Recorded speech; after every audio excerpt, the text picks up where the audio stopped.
Hey, I just came out of Insurgent, and I did video record it on my phone, but I had the phone turned around so you can't see me. You're seeing the sidewalk. So anyway, I did enjoy Divergent. I need to let you know though, unless you're a cult follower of this franchise, unless you've read the books, unless you've mastered the movies, you're gonna come into this movie, and the first few minutes you're gonna need to be trying to figure out where we're at, what happened in the last movie, try to bring that into this movie so you have a better idea of what's going on.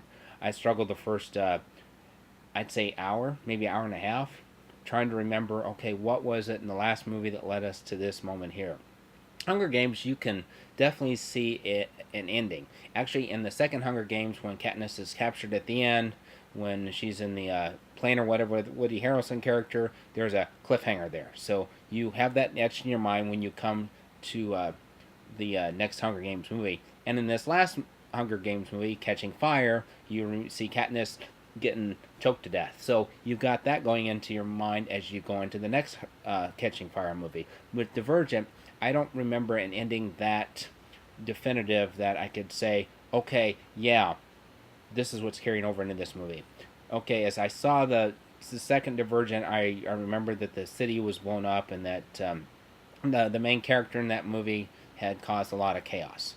Outside of that, it took me a little bit to get going in here. I thought the movie overall was pretty good. Again, you have to be really into the franchise to understand it. It's not for the casual franchise fan.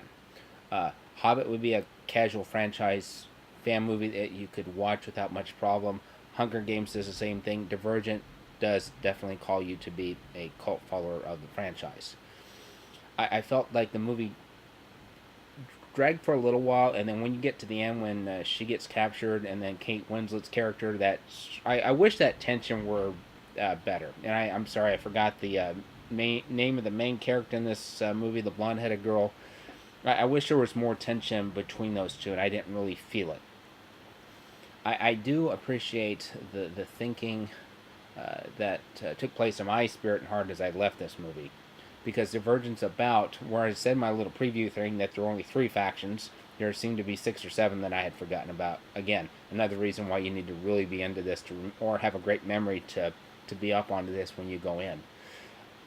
And the whole premise is this movie is that these 6 or 7 different segments of the population who have unique and different gifts cannot coexist with one another, and so that's why they are separated the way that they are. And I think in many levels we're kind of on the danger of entering that type of society ourselves. You think about it, when I was in high school way back in 1988, 89, we may have had some star athletes, and they were getting college scholarships at that point, their junior or senior year. Now, from what I'm hearing, is that junior high kids who are excellent athletes are already being scouted and being looked at for college scholarships, which I think is way too young. I don't care how gifted and talented you are, because what the temptation is to take those young athletes and to kind of pull them away from everything else. Well, that's what we do with the Olympic athletes, and then look what happens after their Olympic career is done. You don't hear too many success stories, and I want to be careful not to generalize there, but you get the point.